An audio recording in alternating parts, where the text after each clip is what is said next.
A história de Israel é marcada por um ciclo de quedas e de restaurações. O povo de Deus se afastava da sua presença, caía na idolatria e, como consequência, enfrentava o juízo, que muitas vezes era severo, como, por exemplo, ser exilado em uma terra distante.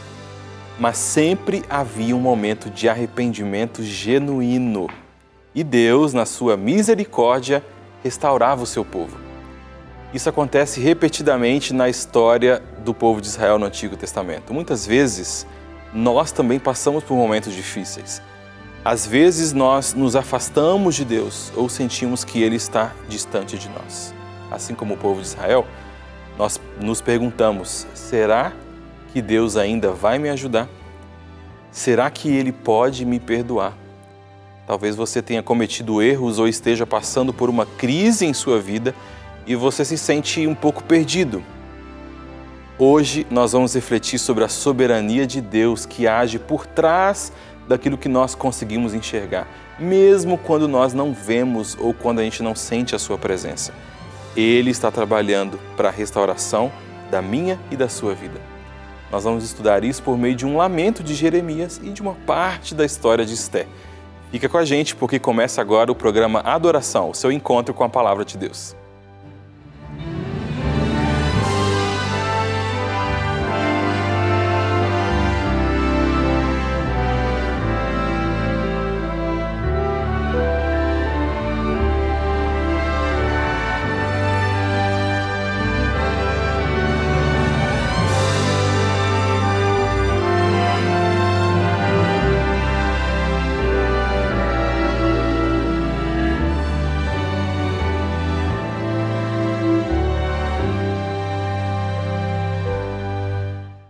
Eu já estou aqui com a minha Bíblia prontinha para estudar a Palavra de Deus com você. E aí, você topa estudar comigo a Palavra de Deus?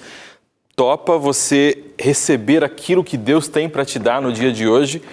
Eu quero te convidar para orar comigo, para que Deus possa estar presente no meio do nosso estudo, no meio da nossa reflexão bíblica, e que Ele fale ao nosso coração aquilo que você precisa ouvir e aquilo que eu preciso entender.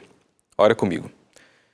Senhor, estamos aqui mais uma vez, Pai, para Te adorar por meio do estudo da Sua Palavra, Senhor. Queremos pedir a Sua companhia nesse momento, para que o Seu Espírito nos ilumine, nos capacite para entender aquilo que a Sua Palavra, Pai, quer nos transmitir nesse dia.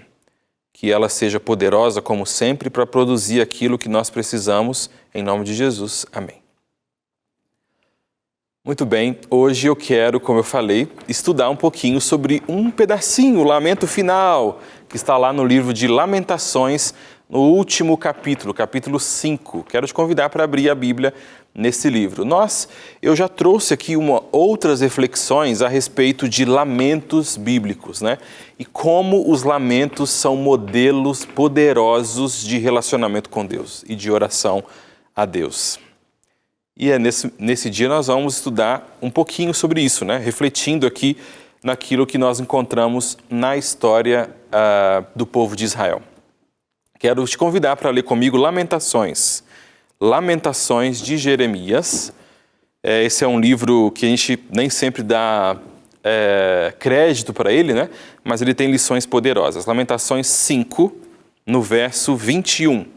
Lamentações 5, no verso 21. Convertei-nos a Ti, Senhor, e seremos convertidos. Renova os nossos dias como dantes. Por que nos rejeitarias totalmente? Por que te enfurecerás sobremaneira contra nós outros?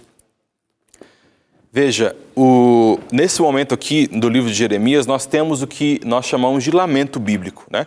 É um momento onde o adorador, aquele que está fazendo o lamento, abre o coração a Deus, e nesse abrir do coração a Deus, ele também clama pela ação de Deus, e ele confia que Deus pode fazer algo para modificar o seu relacionamento, a sua situação. O livro de Lamentações, ele foi escrito por Jeremias, um profeta que viu de perto a destruição de Jerusalém, né, a grande cidade de Deus. E os babilônios, eles invadiram a cidade, destruíram o templo e levaram o povo judeu como prisioneiro para longe da sua terra, o que nós chamamos de exílio, né? Imagine um lugar que você ama, cheio de lembranças de momentos especiais, sendo destruído, tomado de você. Isso é o que aconteceu com Jerusalém. E o povo de Deus, ele estava sofrendo muito. E nas palavras de Jeremias, ele escreve as suas lamentações como um grito de dor e de tristeza. E você viu isso aqui, né? Por que o Senhor nos rejeitaria? Te pergunto, Deus pode nos rejeitar? Deus rejeita um filho que o busca? Claro que não. Mas essa é uma forma que o povo de Deus e Jeremias estava encontrando de mostrar o seu sentimento. E quando nós nos relacionamos com Deus por meio da oração, nós podemos ser sinceros com o nosso sentimento. Você pode me perguntar, pastor, como que eu posso fazer uma oração correta? Como que eu posso orar a Deus da maneira correta? Olha, eu poderia falar bastante sobre isso aqui, né? Mas não vou falar muito não. Quero te fazer um desafio para você pedir a revista Esperança, Deus me ouve. A revista Esperança, Deus me ouve, quero abrir aqui inclusive, porque no capítulo 7, e tem muito a ver com o que a gente vai estudar aqui em alguns momentos do dia de hoje, né?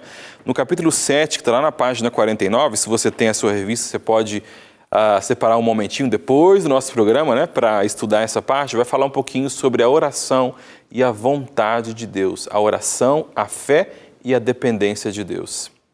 Veja, Jeremias abre o seu coração a Deus como um amigo e ele mostra os sentimentos que estavam lá dentro. E aqui eram sentimentos de dor, sentimentos de tristeza, o Senhor nos abandonou, por que o Senhor está nos rejeitando?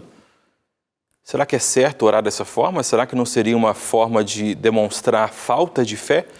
Aqui na revista Esperança, Deus me ouve, você vai aprender como orar a Deus. E é por isso que eu quero te desafiar a pedir essa revista pelo 12982444449. Esse é o telefone, o WhatsApp da nossa escola bíblica, onde você vai poder mandar uma mensagem, deixar ali o seu endereço, seus dados completos e receber na sua casa, sem custo algum, essa revista para abençoar a sua vida e ajudar você a ter comunhão com Deus. Ainda estamos no início do ano, então ainda dá tempo de você renovar a sua comunhão com Deus. Tá, beleza? Então, espero a sua ligação aqui na nossa escola bíblica. Mas veja, nesse momento de oração que Jeremias estava, ele estava vendo a cidade em ruínas e o povo espalhado sem saber o que fazer. Ele também estava triste porque ele sabia que o povo havia se afastado de Deus. Ele sabia que o que estava acontecendo não era por acaso. E agora o povo estava pagando o preço por isso. Como nós comentamos, essa é a história de Israel, né? Essa eterna ida e vinda. Mas mesmo no meio de tanto sofrimento, ele ainda acreditava que Deus poderia restaurá-los. Isso é lindo, né? Isso é lindo de ver na fé de Jeremias. O povo está sofrendo aquilo que plantou, mas eu ainda acredito que Deus pode restaurar o meu povo, pode restaurar a mim e ao meu povo. Veja, o povo de Israel foi escolhido por Deus para ser o seu povo especial, não porque eles tivessem uma característica especial, mas para que esse povo separado por Deus pudesse abençoar as nações por onde eles passariam. E veja, o povo de Israel foi chamado para viver de uma maneira que mostrasse aos outros povos o quanto ele era bom e o quanto ele era fiel. Deus deu a eles as suas leis e um lugar especial para adorá-los, o templo, que nesse caso estava em Jerusalém. No entanto, ao longo do tempo, Israel foi se afastando de Deus. Eles começaram a adorar outros deuses. Eles começaram a fazer coisas erradas que desagradavam a Deus e viver de maneira contrária ao que Deus havia ensinado. Esse afastamento de Deus foi como um ciclo que se repetia várias vezes, né? O povo se afastava, sofria as consequências e então se arrependia. Em momentos de desobediência, Deus ele enviava um profeta para alertar o seu povo. Mas, infelizmente, nem sempre o povo ouvia, né? Por vezes o povo ignorava as advertências, né, desse profeta, vindas de Deus, e continuava no erro, porque era melhor, porque era mais confortável e porque a consequência não havia chegado. Mas a consequência final desse afastamento foi muito dura. Israel foi quase que eliminado. Primeiro pelo Império Assírio, né? E depois pelos babilônios.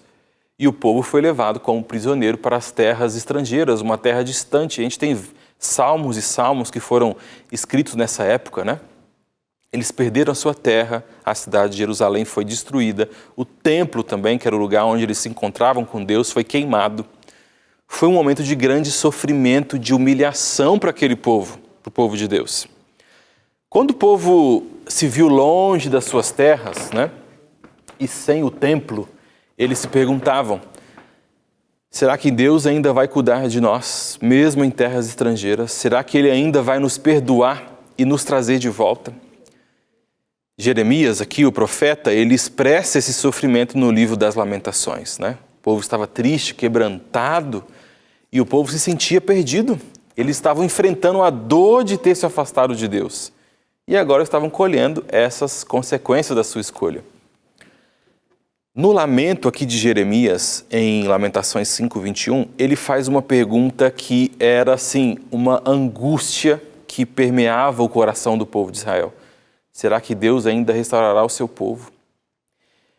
Eles estavam num momento de grande crise, longe da sua terra, né, sob esse domínio de outras nações, como nós comentamos. E o clamor deles é muito interessante. Qual que é o clamor que nós lemos?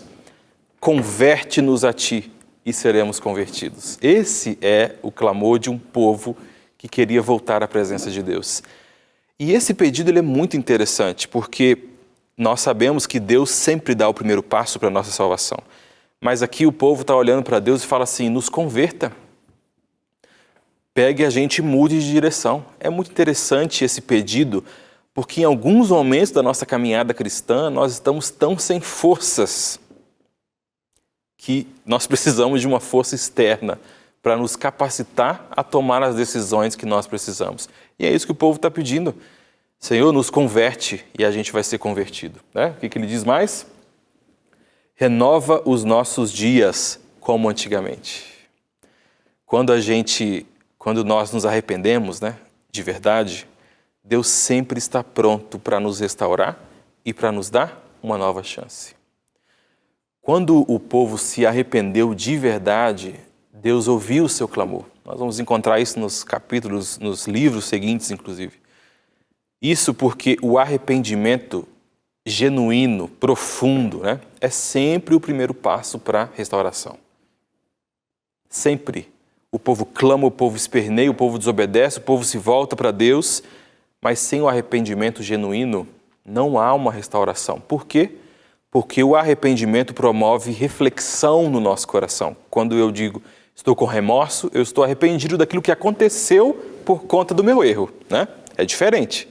Quando eu digo que eu estou arrependido, eu não só estou vendo as consequências do meu erro, mas eu estou entendendo a raiz do meu erro e do meu pecado.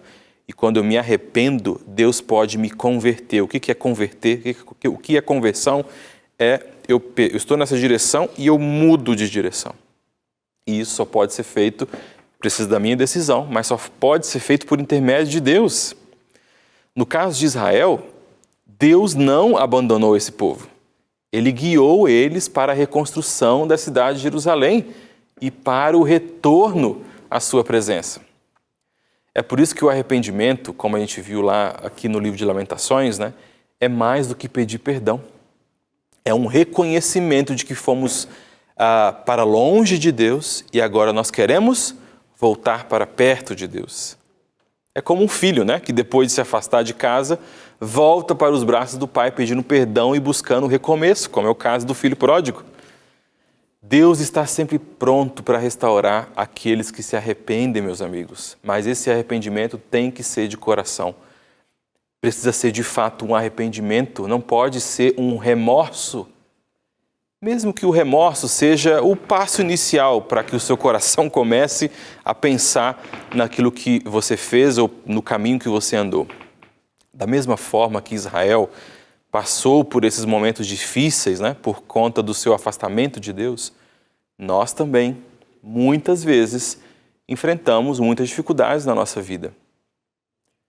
principalmente quando a gente escolhe ou deixa se afastar de Deus.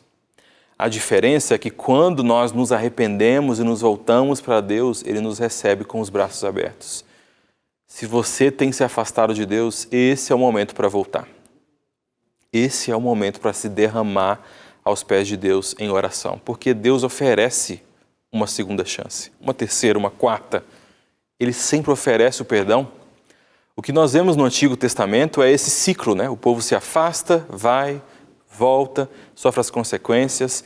E esse ciclo não é apenas uma história do passado, mas ele é um padrão que pode ser visto até hoje em dia na nossa vida. Quando nós caímos, Deus está pronto para nos levantar. Quando nós erramos, Ele está pronto para nos perdoar. E assim como Ele fez com o povo de Israel, Ele quer restaurar a minha vida, Ele quer restaurar a nossa vida, as nossas relações e a nossa caminhada com Deus. Veja, eu não posso me relacionar com aquilo que Deus tem para oferecer, porque muitos são assim, né? Infelizmente. Estão com Deus, fazem de tudo, fazem vigília, fazem jejum, fazem de tudo. E assim que recebe o que Deus oferece ou que eles foram buscar, o abandonam. O chamado de Deus para nós é para um compromisso fiel, um compromisso de fidelidade, um compromisso a longo prazo. Veja, imagine que você tenha cometido um erro bem grave. Talvez você tenha magoado alguém, feito algo errado ou se afastado de Deus, e você sente a dor desse erro, mas também sente o desejo de mudar. Deus não se afasta de nós, ao contrário, Ele está ali pronto para nos ajudar e para ajudar você a recomeçar a sua vida com Deus. Quando você se arrepende de coração e se volta para Ele, Deus começa a trabalhar para restaurar aquilo que foi perdido. Não é que você se arrepende, volta para Deus e Ele restaura. Ele começa um processo de restauração para pegar as ruínas, né, e transformar em algo novo. E esse processo de restauração muitas vezes é custoso, mas ele é necessário para que a nossa vida seja restaurada e a gente possa ter uma vida diferente. Então, arrependimento é o segredo para a restauração. Arrependimento genuíno. Eu entendo que o que eu fiz foi errado, que magoou o coração de Deus, ou que feriu a Deus por meio de eu ter ferido outra pessoa, e agora eu arrependido, com desejo de fazer diferente, aí sim eu peço perdão. Arrependimento não é só pedir perdão, né? É um processo que culmina no perdão e vai continuar por meio da restauração de Deus. Às vezes, nas situações mais difíceis, né, a gente sente que Deus está distante, que Ele não está fazendo nada, ou que Ele nos esqueceu. Podemos estar enfrentando um problema no trabalho, ou em casa, ou até mesmo na nossa fé, e sentir que não tem mais solução.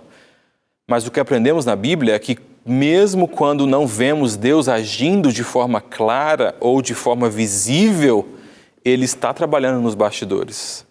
Deus está sempre no controle, meu amigo, no controle de tudo, mesmo quando a gente não consegue entender tudo o que está acontecendo. E isso é fé, né? Certeza das coisas que não se veem. Isso é muito importante para nós, porque nós precisamos lembrar que não é só no momento de vitória que Deus está presente. Ele também está conosco nos momentos de dor, nos momentos de dificuldades. E até mesmo quando as coisas parecem que estão fora do controle. Deus nunca deixa de estar no controle.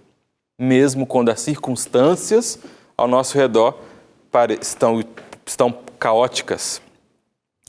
Deus tem um plano, mesmo que a gente não consiga enxergar esse plano. E o livro de Esther, ele é um excelente exemplo de como Deus age de forma invisível, mas de forma poderosa, mesmo quando parece que Ele não está diretamente envolvido no que está acontecendo. No livro de Esther, nós não vemos Deus mencionado diretamente, como a gente vê em outros livros da Bíblia, né? Nem o seu nome não é mencionado.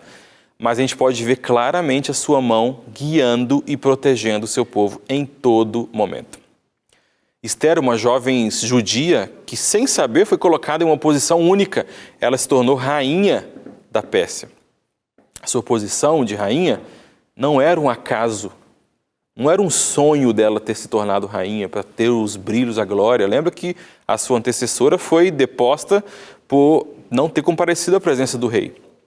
Mas tudo que aconteceu, desde Esther ser escolhida nesse concurso de rainha, né, até esse momento mais decisivo da sua história, que foi quando ela se envolve diretamente para libertar e para dar vida, né, para manter a vida do seu povo, tudo isso foi parte do plano de Deus para salvar o seu povo. Quando aquele homem perverso, né, Amã, planejou destruir todos os judeus do império, lá estava Esther, chamada para interceder perante o rei, que era o seu marido. Ela arriscou a sua vida para se apresentar diante do rei sem ser chamada, né, o oposto da sua antecessora. Porém, Deus usou Esther de uma maneira incrível. Ela teve coragem de fazer o que era certo, confiando que Deus estava com ela. Embora Deus não tenha sido mencionado no livro de Esther, tudo o que aconteceu no seu livro foi parte do plano de Deus. Esther foi colocada como rainha por Deus e através dela o povo de Israel foi salvo. Deus então estava trabalhando, né, nessa história nos bastidores, mesmo que ninguém pudesse ver. Mas as consequências da ação de Deus, né, o poder e o fruto da ação de Deus pôde ser sentido por séculos depois. Quando a gente está passando por uma crise, é fácil a gente se focar apenas naquilo que a gente está enxergando, nas dificuldades, no sofrimento. Mas como a gente viu na história de Esther, Deus está agindo por trás das cenas, mesmo quando a gente não enxerga. E assim como Esther teve a coragem de confiar em Deus e agir, mesmo que isso contrariasse até os seus próprios pensamentos, né? Eu vou morrer se eu fizer isso. O que ela diz? Se eu perecer, pereci. Nós somos chamados a confiar em Deus, mesmo quando a gente não entende tudo. Falamos sobre arrependimento, a necessidade do arrependimento para reconciliação com Deus e agora a confiança em Deus, que nos ajuda a não perder a esperança, mesmo quando a situação parece sem solução. Se a gente estiver disposto a seguir a vontade de Deus e confiar nele, mesmo no meio da crise, ele nos mostrará o caminho e ele vai nos guiar até a solução. Nós precisamos ser fiéis, meus amigos, mesmo em meio às tribulações. Um ponto importante que a gente aprende aqui no livro de Esther é que Deus é fiel, mesmo nas tempestades. A salvação de Israel não veio por conta da força do exército, ou da fraqueza do exército persa, ou por conta da astúcia de Esther, né, da inteligência de Esther, mas pela fidelidade de Deus. Deus sempre dá o primeiro passo para a nossa salvação. Mesmo em tempos difíceis, quando o povo de Israel estava na diáspora, né, nesse exílio, nessa saída da sua terra, indo para outra terra, mesmo quando eles não tinham um templo ou um lugar para se reunir, Deus estava trabalhando para livrá-los da destruição. Isso nos lembra que em nossas próprias dificuldades, Deus também nunca nos abandona. Mesmo quando parece que estamos sozinhos, Ele está com a gente. Ele prometeu que nunca nos deixaria e sempre nos ajudaria. Ele pode usar as situações mais improváveis para trazer a salvação e a vitória. Falamos sobre arrependimento e falamos sobre confiança e dependência em Deus. Deus está sempre trabalhando, meus amigos, mesmo quando a gente não enxerga. O exemplo de Esther nos mostra isso. Deus sempre no controle, mesmo quando a gente não consegue ver a sua mão agindo. Pode ser que você esteja enfrentando uma situação difícil e se pergunte, cadê Deus em tudo isso? Será que Ele me esqueceu? Por que Ele está me rejeitando, como foi a oração de Jeremias? Muitas vezes na vida a gente não consegue entender imediatamente o que Deus está fazendo ou qual o propósito de Deus em uma situação difícil. Mas assim como no livro de Esther, nós podemos ter a certeza de que Deus está trabalhando nos bastidores. Tenha essa confiança. Ele está cuidando de você, mesmo que você não consiga ver. Esther também foi uma mulher de coragem. E a lição que ela nos deixa é ter coragem em tempos difíceis. Quando o povo judeu estava prestes a ser destruído, Esté teve que tomar uma decisão arriscada. Se aproximou do rei sem ser chamada, que poderia ter custado a sua vida, mas ela confiou que mesmo em uma situação perigosa e desconhecida, Deus estaria com ela. Precisamos ter coragem de tomarmos decisões, mesmo que a gente não veja Deus imediatamente envolvido, né? Talvez você não esteja enfrentando uma situação tão dramática quanto a de Esté, mas na sua vida há momentos em que você precisa tomar decisões difíceis. Pode ser uma decisão no trabalho, no seu relacionamento, na sua família ou até mesmo na sua vida espiritual. Mas em tempos de crise, Deus nos dá coragem, meus amigos, para fazer o que é certo, mesmo quando nós temos medo. Esté confiou, né, que Deus a usaria para salvar o povo, e essa confiança levou ela a tomar uma atitude corajosa, mesmo que em risco. Uma outra lição que nós tiramos desse lamento e dessa história é que essa história nos ensina a ter fé na soberania de Deus. Ou seja, o que é a soberania de Deus? É a capacidade que Ele tem de controlar as coisas, mesmo quando nós não entendemos tudo o que está acontecendo na nossa vida. Ela também não sabia o que estava sendo preparado por Deus para salvar o povo, mas ela confiou, mesmo sem entender, que as coisas terminariam bem. Você também é chamado para confiar em Deus, mesmo quando a gente não consegue ver o quadro completo. Se a gente estiver disposto a confiar em Deus, Ele vai nos mostrar o caminho e Ele vai nos guiar. Quando tudo parecer fora do controle, a gente precisa se lembrar que Deus nunca perde o controle. Ele é soberano e o seu plano sempre é o melhor para a nossa vida. Ele vai nos dar um futuro, Ele vai nos dar esperança. E a confiança na soberania de Deus vai te dar paz. Parece que está tudo descontrolado, parece que eu perdi o controle, parece que a coisa não vai terminar bem. Mas eu vou confiar. Eu vou confiar que Deus tem o melhor para mim. Uau, nós aprendemos aqui que quando nós nos voltamos para o Senhor, nós, em arrependimento, em confissão, Ele nos restaura. Arrependimento genuíno, a chave para a restauração. Confiança em Deus, mesmo que as circunstâncias nos mostrem que Ele não está no controle. E essa coragem que nós precisamos de ter, de tomar as decisões difíceis que precisamos para que a nossa vida seja completamente transformada por Deus. Estou falando para alguém que precisa tomar uma decisão difícil. Estou falando para alguém que precisa se entregar, pedir perdão a alguém ou pedir perdão para Deus por estar andando longe. Se esse é o seu caso, eu quero te convidar para fazer essa oração comigo, para clamar assim como Jeremias clamou: nos restaura, Pai, nos transforme, nos converte e nós seremos convertidos. Ore comigo. Senhor, muito obrigado, Senhor, porque os seus braços estão abertos para nos receber. Obrigado, Senhor, porque a sua palavra nos deixou muitos e muitos exemplos de que é possível e de que vale a pena confiar em Ti. Que a gente possa, Pai, dar um passo de fé, mesmo que a gente não te enxergue, e que a gente possa abrir nosso coração para confiar e tomar as decisões que nós precisamos. É o que nós te pedimos e agradecemos em nome e por amor de Jesus. Amém.